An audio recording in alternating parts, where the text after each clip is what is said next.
ایک آیت کریمہ میں حضور کی کئی شانیں بیان فرمائی گئی ہیں۔ یا ایھا النبی انا ارسلناک شاہدا و مبشرا و نذیرا وداعیا الی اللہ باذنہ وسراجا منیرا۔ لفظ نبی کا ترجمہ امام قسطلانی علیہ رحمہ یہاں لکھتے ہیں کہ النبوۃ ہی الاطلاع علی الغیب۔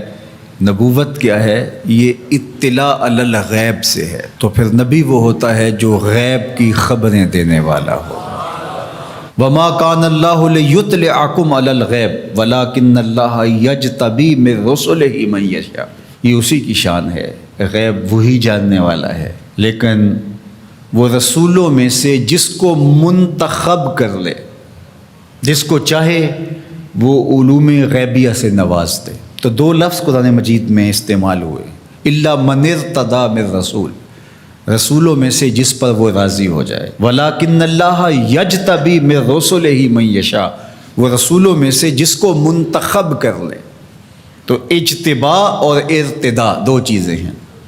اب حضور کے مبارک نام پڑھیے، حضور کے ناموں میں سے ایک مرتضیٰ بھی ہے، ایک مجتبیٰ بھی ہے۔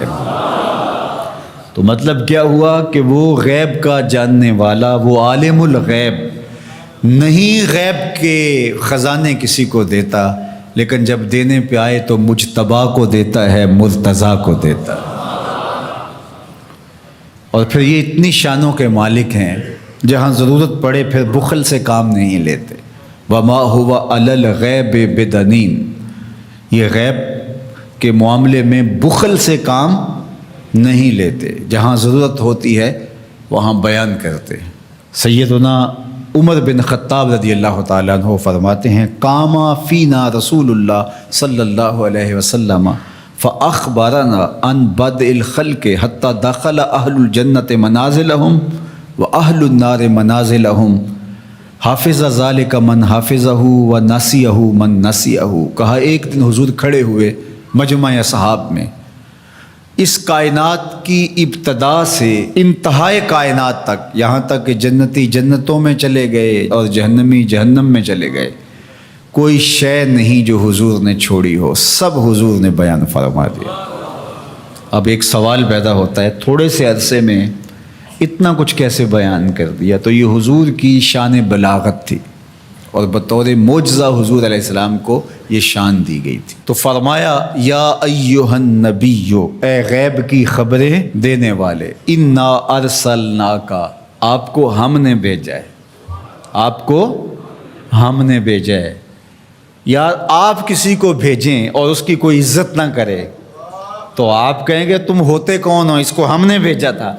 اللہ کہتا ہے محبوب تجھے ہم نے بھیجا ہے۔ تو یہ اللہ کی طرف سے فرستادہ ہیں، اللہ کی طرف سے بھیجے گئے ہیں، یہ اللہ کے نمائندے ہیں، اس لیے حضور کی آواز آواز حق قرار پائی، حضور کا بولنا اللہ کا بولنا قرار پایا، حضور کا حکم اللہ کا حکم قرار پایا، حضور کی اطاعت اللہ کے اطاعت قرار پائی۔ تو اس لیے جو محبوب کی بات مانتا ہے وہ رب کی بات مانتا ہے، اور جو حضور کا انکار کرتا ہے وہ رب کا انکار کرتا ہے۔ کوئی ساری زندگی لا الہ الا اللہ پڑھتا رہے اور محمد رسول اللہ نہ پڑھے، رب اس کے لا الہ الا اللہ پڑھنے کو اس کے منہ پہ مارے گا اگر میرے رسول کو نہیں مانتا، اس کو میں نے بھیجا ہے۔ تو کہا انا ارسلناک شاہدا و مبشرا و نذیرا، آپ کو شاہد بنا کر بھیجا ہے، آپ کو مبشر بنا کر بھیجا ہے، آپ کو نذیر بنا کے بھیجا۔ شاہد کا کیا معنی ہے؟ اتفاق تو ہوتا رہتا ہے مجھے بھی آپ کو، جب کوئی فوت ہو جاتا ہے تو جنازہ پڑھتے ہیں تو کیا اس میں بولتے ہیں اللہم اغفر لحینا و میتنا و شاہدنا و غائبنا، اللہ جو حاضر ہیں انہیں بھی بخش دے، جو نہیں آئے انہیں بھی بخش دے۔ تو شاہد کا کیا معنی ہوا؟ حاضر۔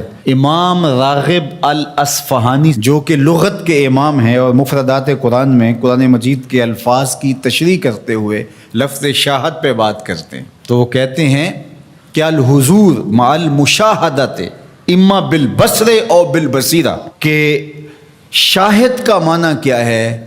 حاضر ہونا مشاہدہ کے ساتھ، چاہے بالبصر چاہے بالبصیرہ۔ آنکھوں سے دیکھ کر کے مشاہدہ کرنا یا اللہ کی دی ہوئی باطنی قوت سے مشاہدہ کرنا؟ تو کہا یہ ہے شاہد کا مفہوم، اور حضور علیہ السلام کو میرے رب نے شاہد بنایا ہے، میرے رب نے شاہد بنایا، تو حضور کی نظروں سے کچھ پوشیدہ نہیں ہے۔ آقا کریم نے ارشاد فرمایا، یہ بھی صحاح کی روایت ہے، ان اللہ زوال الارض فرأیت مشارقہا و مغاربہا، اللہ نے میرے لیے زمین کو سمیٹ دیا، اور ایک روایت میں ایسے کر دیا جس طرح میری ہتھیلی ہوتی ہے، میں پوری کائنات کو یوں دیکھ رہا ہوں جس طرح کوئی اپنی ہتھیلی دیکھتا ہے۔ تو فرمایا کہ اللہ نے میرے لیے زمین کو سمیٹ لیا، اور میں نے مشرق بھی دیکھ لیے، میں نے مغرب بھی دیکھ لیے۔ تو زمین حضور کے سامنے ہے جس طرح ہتھیلی ہوتی ہے۔ انی ارا ما لا ترون و اسمع ما لا تسمعون، فرمایا جو میں سنتا ہوں وہ تم نہیں سنتے، اور جو میں دیکھتا ہوں وہ تم نہیں دیکھتے۔ سورج کو گرہن لگ گیا، حضور نماز کے لیے کھڑے ہوئے، نماز پڑھاتے پڑھاتے حضور نے ہاتھ آگے بڑھایا، پھر حضور نے ہاتھ پیچھے کھینچ لیا، سلام پھرا تو صحابہ نے پوچھا حضور آج نماز میں آپ نے ہاتھ آگے بڑھا لیا تھا جس طرح کوئی چیز پکڑنے لگے ہوں، پھر آپ نے ہاتھ پیچھے کھینچ لیا، کیا ماجرا ہوا؟ فرمایا جنت میں کھجوروں کا ایک خوشہ لٹک رہا تھا، میں نے سوچا تمہارے لیے توڑ لوں، اور اگر میں توڑ لیتا تم قیامت تک کھاتے رہتے، ختم نہ ہوتا، پھر میں نے نہیں توڑا، میں نے کہا چلو کل قیامت کو ہی صحیح۔ حضور کھڑے کہاں ہیں؟ مدینے میں، صحاح کی روایت ہے، کھڑے کہاں ہیں؟ اور ہاتھ اٹھا کے کہاں تک پہنچایا؟ جنت میں۔ صحیح بخاری اٹھائیے، باب تصفیۃ الصفوف ہے، حضور نے فرمایا صحابہ صفیں سیدھی رکھا کرو، مت سمجھو میں صرف آگے دیکھتا ہوں، میں آگے بھی دیکھتا ہوں، میں پیچھے بھی دیکھتا ہوں، میں تمہارے رکوع بھی دیکھتا ہوں، دلوں میں پیدا ہونے والے خشوع بھی دیکھتا ہوں۔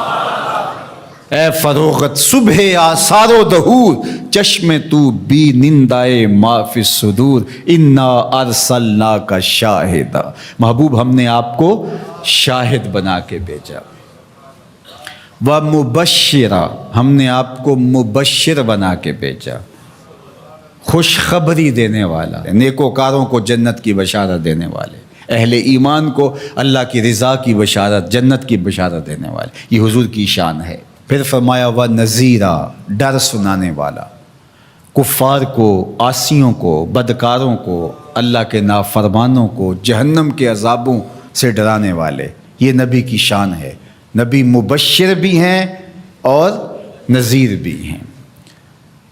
وَدَاعِيًا إِلَى اللَّهِ بِإِذْنِهِ، اور اللہ کے اذن سے اللہ کی طرف بلانے والے، اور جس طرح میرے حضور نے بلایا ہے، یہ تاریخ کا انوکھا باب ہے۔ وَسِرَاجًا مُنِيرًا، روشن آفتاب بنا کر کے جس کے جلووں سے ظلمتیں دور ہو گئیں۔ حضور حصی اعتبار سے بھی سراج منیر ہیں، اور معنوی اعتبار سے بھی سراج منیر ہیں۔ معنوی اعتبار سے اس طرح کہ ظلم، شرک، کفر کے اندھیرے حضور کے آنے سے مٹ گئے، ناانصافیاں ختم ہوئیں، اور حصی طور پہ حضور کے مبارک بدن سے نور نکلتا تھا۔